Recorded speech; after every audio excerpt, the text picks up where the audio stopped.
दोस्तों एक बहुत ही ज़बरदस्त लतीफ़ा मैं आपको बता रहा हूँ, पूरा वीडियो देखिएगा। एक आदमी था, उससे कोई गलती हो गई जो गांव वालों की नज़र में बहुत बड़ी गलती थी। चुनांचे गांव वालों ने पंचायत जमा की।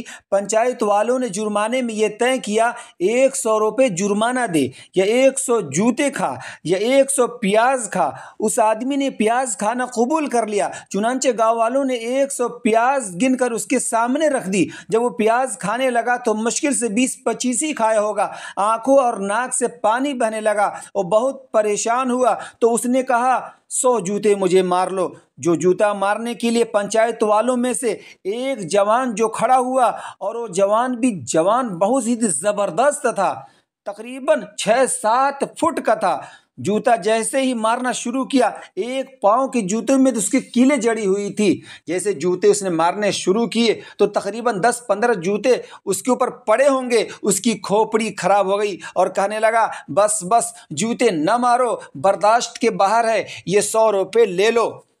दोस्तों अगर ये शख्स पहले ही 100 रुपये जुर्माना का दे देता तो ये नौबत हरगिज ना आती। प्याज भी खानी पड़ी, जूते भी खाने पड़े और 100 रुपये जुर्माने भी दिए। ये इस तरीके से इंसान जब भी कोई फैसला करे, जब भी कोई मामला इस तरीके का कोई मामला आए, तो अपने दिमाग में अच्छी तरीके से सोचे और अच्छा फैसला दे, अच्छा फैसला करे। अगर फैसला अच्छा नहीं करेगा तो इसी तरीके से बहुत सारी परेशानियों का सामना करना पड़ेगा। दोस्तों हम जब भी कोई काम करें, अच्छा हो या बुरा हो, उसको अच्छी तरीके से सोचें, समझें, क्या बेहतर है, क्या गलत है, क्या सही है, उसके बाद फैसला करें।